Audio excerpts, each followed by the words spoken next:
Hello traders, good afternoon. तो आज 29 नवंबर 2023। तो आज से हम लोग हर एक दिन एक पोजिशनल स्टॉक के बारे में डिस्कस करेंगे जो मेरे पोर्टफोलियो में है या फिर हो सकते हैं आने वाले टाइम पे।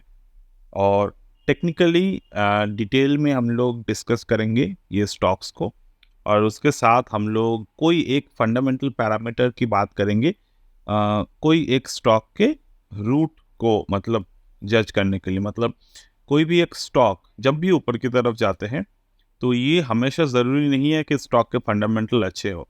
बहुत सारे टाइम बहुत सारे रिलेटेड इंफॉर्मेशन की वजह से भी स्टॉक ऊपर की तरफ जाते हैं।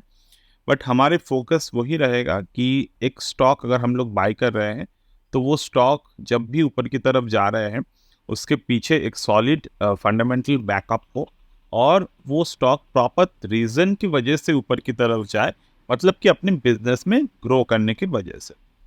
तो ये मार्क्सस फार्मा के ये जो शेयर है ये हमने दिवाली पे फाइंड आउट किए थे, अगर आपको याद हो, नवंबर 11 पे जो हमने यहाँ पर ये पोस्ट भी किया था कि किस तरीके से ये जो स्टॉक है ये फिनेंशियली काफ़ी हेल्दी साउंड कर रहे हैं, और कंपनी अपनी सेक्टर और ओवरऑल जो मार्केट है फार्मा मार्केट के उसके अकॉर्डिंग ग्रोथ कर रहे हैं। मतलब हमारे पास ये जो शेयर है, ये शेयर के ग्रोथ करने के पीछे ओवरऑल मार्केट ट्रेंड भी है हमारे पास।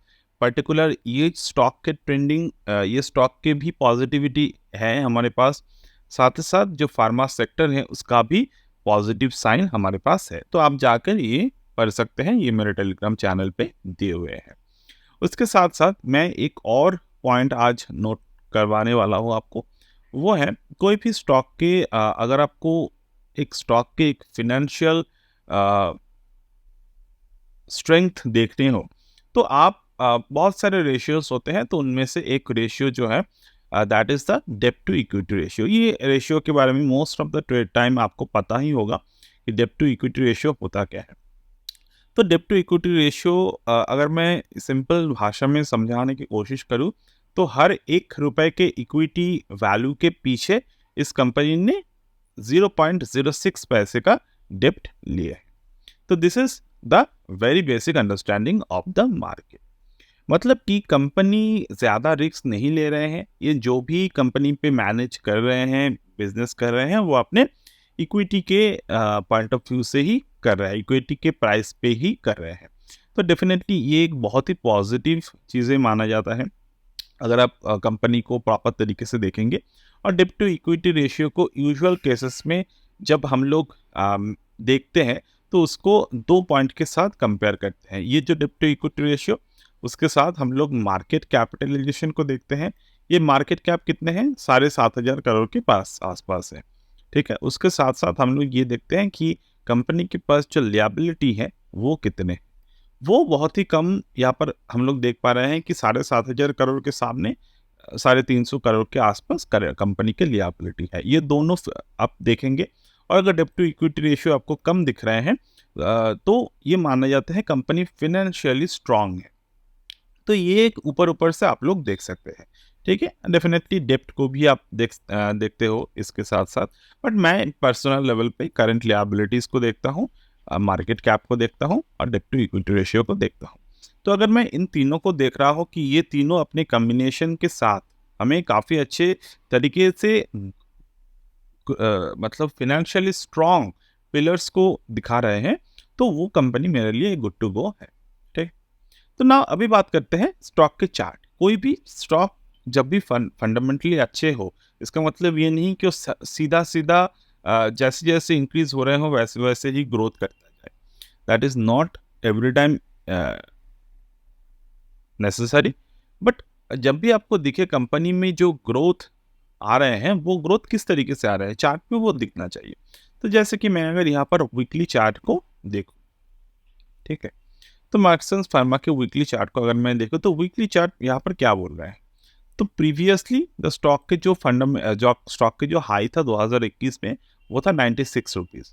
तो 96 रुपीज़ के हाई को मार्केट ने तोड़ा 10 जुलाई को।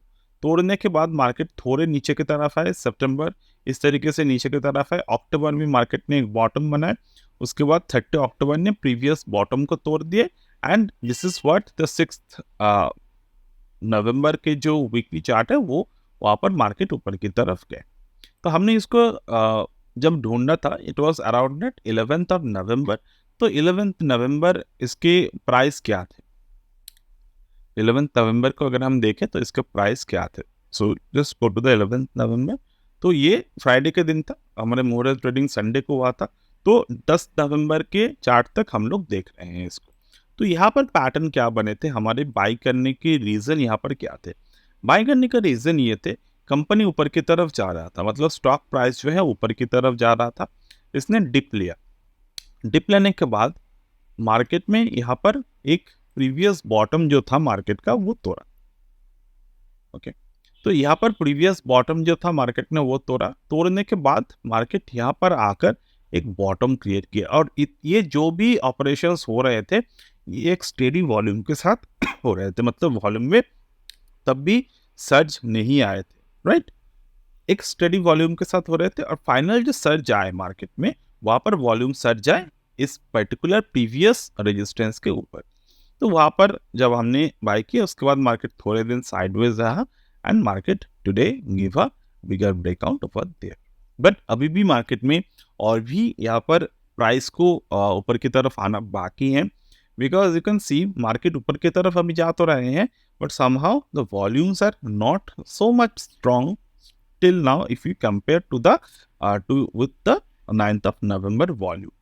तो अभी भी वॉल्यूम आ सकते हैं मार्केट और डेफिनेटली जब वॉल्यूम आएगा तो स्टॉक प्राइस जो है वो और भी ऊपर की तरफ जा सकते हैं थियोरेटिकली। तो यहाँ पर हमने क्या पैटर्न को एनालाइज करने का सोचा, यहाँ पर एक बॉटम बने थे, ये बॉटम पे मार्केट ने ब्रेक करने की कोशिश की, बॉटम फॉर्म्ड एट द 100.35। तो 100.35 के नीचे प्राइस गए बट क्लोज नहीं हुआ। Next day market formed a doji pattern. तो जब ये दोजी पैटर्न यहाँ पर बने तो on this doji pattern particularly previous low was at the 99.50 and next low was at the 99.50, मतलब कि डबल बॉटम यहाँ पर बने and with this double bottom formation the next day market break the 99.50 low और वहाँ पर एक bullish engulfing pattern बने। तो डेफिनेटली यहाँ पर जब बुलिश एनगल्फिंग पैटर्न मार्केट में बने तो वो बुलिश एनगल्फिंग के ऊपर जो बुलिश एनगल्फिंग बने वो वॉल्यूम के साथ बने और फर्दर मार्केट ने कुछ इनसाइड बार्स को बनाना स्टार्ट कर दिया, मतलब यहाँ पर एक रेंज तैयार हो रहे थे। तो मैं ये बात हमेशा कहता हूँ कि एक रिटेल ट्रेडर को रेंजेस पर बहुत ध्यान देने की ज़रूरत है। ये ज़रूरी तो नहीं है डेफिनेटली कि हम लोग हर एक रेंज को फाइंड आउट कर सके, हर एक रेंज पे ही ट्रेड कर सके, बट जितना हो सके we can found the range if we able to found.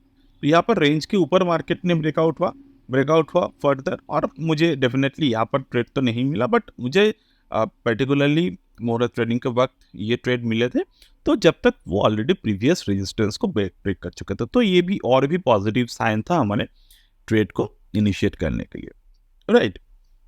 अब बात करते हैं पैटर्न की बात। तो पैटर्न अगर हम लोग ऑब्जर्व करेंगे मार्केट में, यहाँ पर there was a pattern over there और साथ ही साथ मार्केट में यहाँ पर एक स्विंग हाई भी बने। तो ये जो दो स्विंग हाई बने और साथ ही साथ हमने यहाँ पर दो स्विंग बॉटम को कंपेयर कर रहे थे। तो जैसे कि हम ये बात करते हैं कि मार्केट एक नैरो जोन को जब भी ब्रेकआउट करते हैं तो वहाँ पर रिटेल ट्रेडर्स के पार्टिसिपेशन हम लोग देख पाते हैं। तो यहाँ पर एक नैरो जोन मार्केट का बना। तो एक नैरो जोन के बाद जब मार्केट यहाँ पर ब्रेकआउट हुए तो once the narrow zone got break out तो यहाँ पर डेफिनेटली वॉल्यूम आना तय है। तो यहाँ पर जब नैरो जोन ब्रेकआउट होते हैं तो टारगेट कैसे बनते हैं, फिबोनाची अगर आप ड्रॉ करते हो तो फिबोनाची वाइज मार्केट में 1.618 के फर्स्ट टारगेट बनते हैं, जो अगर हम लोग यहाँ पर देखते हैं तो 132 जो कि 1.618 के बहुत करीब था। नेक्स्ट टारगेट बनते हैं 2.618 जो कि 163 जो आज के दिन अचीव हुए हैं। नेक्स्ट टारगेट जो बनते हैं वो 188 यानी कि 3.618। तो ये इस तरीके से टारगेट बनते हैं। तो हमारे स्टॉक के हिसाब से कंपनी फंडामेंटली अंडर वैल्यूड है। तो अंडर वैल्यूड है मतलब कि हम लोग नेक्स्ट टारगेट्स को एक्सपेक्ट करेंगे। कब करेंगे? This is the beauty of the swing trading. हमें प्रेडिक्ट करने की ज़रूरत नहीं है कब आएगा, कि this is not the option trading, this is not the future trading. तो यहाँ पर कैश पे ट्रेड हम लोग कर रहे हैं, तो कैश पे हमें उतना सोचने की ज़रूरत नहीं होता कि कब मार्केट टारगेट के लिए आ सकते हैं। बट जिस तरीके से मार्केट जा रहे हैं, हम अगर एस्टिमेटेड टारगेट को एक्सप्लेन करेंगे तो अगस्त से लेकर अक्टूबर, यानी कि अगस्त टू सितंबर, सितंबर टू अक्टूबर, 2 मंथ। तो दिसंबर के एंड तक हमें शायद यहाँ पर 66618 के आसपास टारगेट यहाँ पर देखने को मिल जाए, अगर मार्केट थोड़े से स्टेबल रहे तो अभी अगर मैं देखूँ तो Nifty is at the 20,065 today. आज 75 के हाई बना है, आई थिंक सो। बट अगर यहाँ पर स्टेबल होते हैं तो हमें ये ट्रेड देखने को मिलेगा। एंड इवन अगर स्टेबल ना भी होते हैं तो वो बेसिकली ये स्टॉक निफ्टी में तो लिस्टेड नहीं है, तो निफ्टी के लिए उतना इम्पैक्ट यहाँ पर नहीं आएगा। बट डेफिनेटली अगर निफ्टी ऊपर की तरफ जाते हैं तो स्टॉक्स में एक ऑटोमेटिकली एक उछाल आते हैं, वो एक एक्सेलरेट करते हैं स्टॉक्स की प्राइस को। तो यहाँ पर हमने डे चार्ट के हिसाब से देखा। हम नेक्स्ट जब भी मार्क्सन्स फार्मा को एनालाइज करेंगे तब हम लोग यहाँ पर वीकली चार्ट के बेसिस पर स्टॉक को ऑब्जर्व करेंगे, देखेंगे। And that's it for today as of now.